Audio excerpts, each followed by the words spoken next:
So hello everyone, welcome back to my YouTube channel. I'm Bipasha Bose.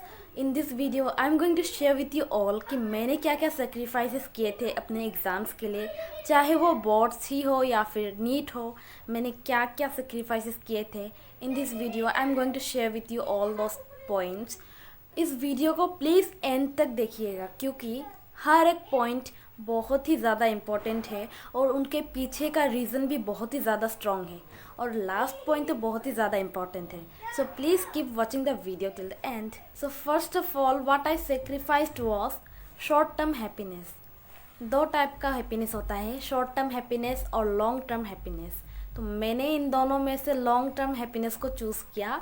इन दोनों के बीच का difference बहुत ही simple है.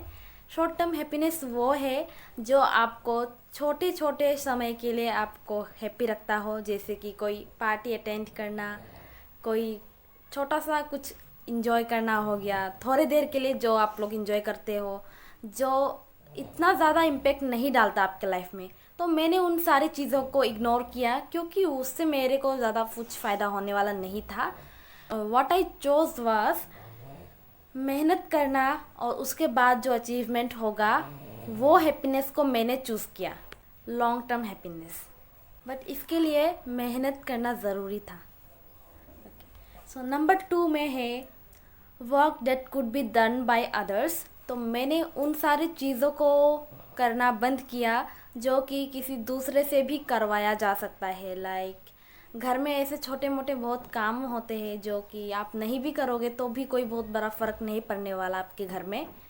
तो मैंने उन सारी चीज़ों को भाई या बहन के द्वारा ही मैंने करवा लिया क्योंकि वो लोग बहुत सपोर्टिव थे. उन्होंने समझा इस बात को. और तो मैं नहीं करूँगी तब भी कोई फ़र्क नहीं पड़ेगा. कुछ काम होता है जो कि आपको कहीं जा कर के कुछ लाना होता है, दुकान भिजवा दिया जाता है आपको और जा कर के दूध लाओ, ये लाओ, वो लाओ. तो मैंने इन सारी चीज़ों को इग्नोर किया क्योंकि जो दुकान में जाने का टाइम और आने का टाइम प्लस दुकान में रुक के बात करने का टाइम में मैं अगर कुछ अच्छा कुछ पढ़ लेती हूँ तो वो फ़ायदेमंद रहेगा रेदर देन बाइंग समथिंग जो कि मेरे को इतना लॉन्ग टर्म में बेनिफिट नहीं देने वाला है. सो इन चीज़ों को मैंने इग्नोर. सो नेक्स्ट पॉइंट है forget about people who made me feel low.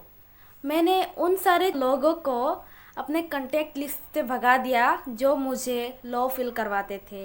Like कोई बहुत लोग ऐसे होंगे जो आपको आपकी अचीवमेंट्स को सपोर्ट नहीं करता होगा, आपके गोल्स को नहीं समझता होगा. वो आपसे ये कहता होगा कि शेयरिंग इज़ केयरिंग, चलो मुझे ये दे दो, मुझे वो दे दो, मेरा ये काम कर दो, तुम दोस्त ही तो हो, अब तुम अगर आगे बढ़ रहे तो तुमको नीचे गिराने की कोशिश करेगा. लाइक यार तुम्हें तो सब कुछ ही आता है, तुम तो कर ही लोगे, तुम्हारे लिए क्या ही बात है. तो इन सारे लोगों से दूर रहना बहुत ज़रूरी था, फिर चाहे वो दोस्त ही क्यों ना हो, क्योंकि वो लोग टोंट मारते रहते हैं तो वो एक अच्छा इफेक्ट नहीं डालता है लाइफ में. फिर नेक्स्ट पॉइंट है kicking everyone out who had a negative impact in my life. तो ये भी तीसरा पॉइंट का ही एक्सटेंशन है.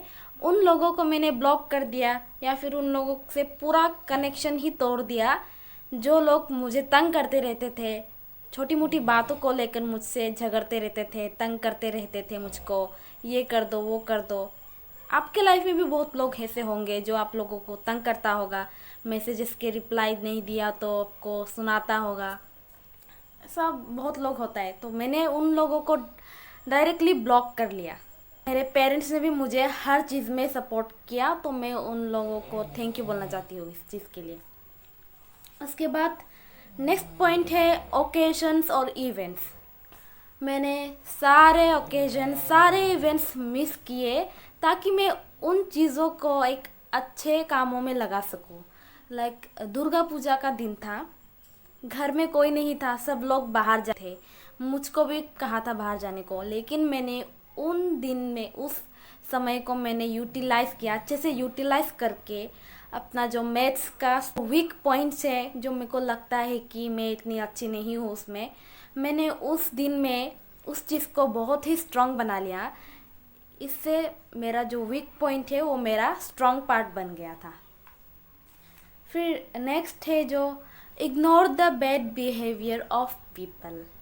आपके पास ऐसे लोग होंगे, आपके पेरेंट्स ने आपको डांटा होगा, अपने टीचर्स ने आपको डांटा होगा, फिर आपके फ्रेंड्स ने आपको कुछ कहा होगा बुरा भला जो आपको अच्छा नहीं लगा होगा, जिससे आपके दिल को ठेस पहुंची होगी। बट मैंने ये सोचा कि अगर मैं इस समय में अगर उन सारी चीज़ों को लेकर अगर मैं बैठ जाऊँ, सोचने लग जाऊँ, तो फिर मेरे प्रिपरेशन को वो चीज़ डिस्टर्ब करेगी। तो टू बी वेरी स्मार्ट मैंने उन सारी चीज़ों को इग्नोर किया, जस्ट मैंने लाइटली ले लिया और जस्ट लेट इट गो, ऐसा सोचकर मैंने सब कुछ भुला दिया। उसके बाद पॉइंट है, न्यूज़ चैनल से बिल्कुल दूर रही मैं। कोरोना के बाद मुझको रियलाइज़ हुआ कि आसपास बहुत ज़्यादा नेगेटिविटी है, तो इतना सब कुछ मेरे दिमाग में स्टोर करके रखना इम्पॉसिबल है। सो इसीलिए मैंने चूज़ किया कि मैं कुछ चीज़ों को अपने लाइफ से डायरेक्टली हटा दूँगी। तो मैंने न्यूज़ से अपने आप को बहुत डिस्टेंस में रखा। फिर ऐसे फॉल्स वेबसाइट्स होते हैं जो आपको बोलते हैं बोर्ड्स कल आने वाला है, बोर्ड्स का रिज़ल्ट निकलने वाला है, बोर्ड्स का एग्ज़ाम का डेट शीट निकल गया है, जो कि आप अगर बाद में एंटर करते हो तो उधर पे आपको कुछ सही इन्फॉर्मेशन आपको दिया ही नहीं होता। तो मैंने उन सारी चीज़ों से मैं दूर रही थी। फिर गूगल स्क्रॉलिंग, जिसमें आप ढूंढते हो कहाँ कुछ नया इन्फॉर्मेशन मिल रहा है कि नहीं, तो मैं बेकार के इन्फॉर्मेशन से अपने आप को दूर रखना पसंद करती थी। हाँ, नेक्स्ट पॉइंट है सोशल मीडिया।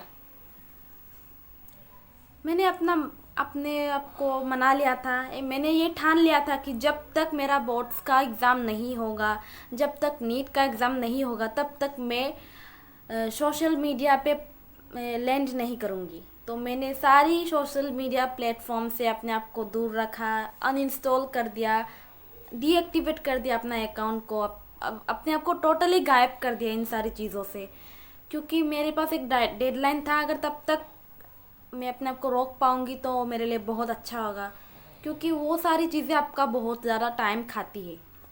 मेरा एक यूट्यूब चैनल भी मैंने स्टार्ट किया था, जो कि मैंने बंद करवा दिया था तब प्रिपरेशन के समय। उसके बाद मोस्ट इम्पॉर्टेंटली, एक इंसान अपने हॉबीज़ से दूर रह ही नहीं सकता। बट मैंने अपने आप को ये चीज़ के लिए भी प्रिपेयर कर रखा था कि मुझको अगर कुछ करना है तो मेरे को अपने हॉबीज़ से भी दूर रहना पड़ेगा। Like I use to paint and sing also. तो मैंने अपने आप को उन सारी चीज़ों से भी दूर रखा। मैंने लगभग 1 साल तक मैं कुछ भी ड्रॉ नहीं किया, मैंने ना कोई गाना गाया, क्योंकि सिर्फ पढ़ाई ही बहुत ज़्यादा इम्पोर्टेंट थी और टाइम को अच्छे से यूटिलाइज करना बहुत ज़रूरी था। फिर next point and the most important, and this is going to be the last point actually, relatives. मैंने 2 सालों तक मैंने सारे रिलेटिव्स को इग्नोर किया, उनके घर में नहीं गई। हमेशा वो बुलाते थे पर मैं कभी भी नहीं जाती थी। मैंने सब कुछ मिस किया, बर्थडे मिस किया, मैंने शादियाँ मिस की, मैंने पूजा वगैरह होता है वो सब भी मैंने मिस किया था। फिर मैंने जो पार्टीज पिकनिक्स होते हैं वो भी मिस किया, मैंने स्कूल पिकनिक तक मैंने मिस कर दिया था। ये सारी चीज़ें मिस करने के बाद मुझे बहुत ही एक सुकून वाला फीलिंग आ रहा था कि एक्चुअली में मैंने कुछ सेक्रीफाइस किया है लाइफ में।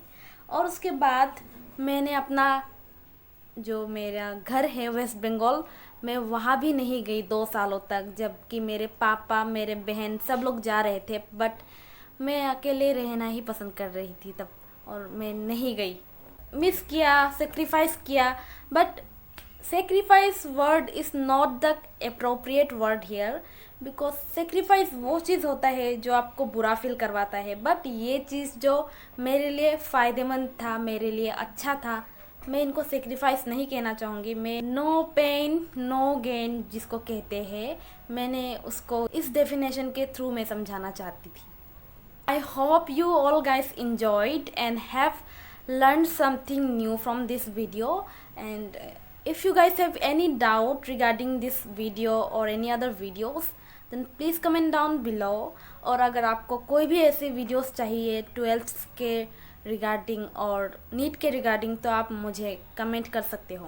Okay, I'll be happy enough to answer you all। okay? और मैंने बायोलॉजी, फिजिक्स और केमिस्ट्री के लिए भी एक्स्ट्रा से मैंने वीडियोस बनाए हुए हैं, प्लेलिस्ट में जाकर आप चेक कर सकते हो। So I hope you all guys enjoyed, and if you enjoyed please let me know in the comment sections below. Wait कीजिएगा नेक्स्ट वीडियो के लिए। Till then take care, bye bye, see ya, have a good day.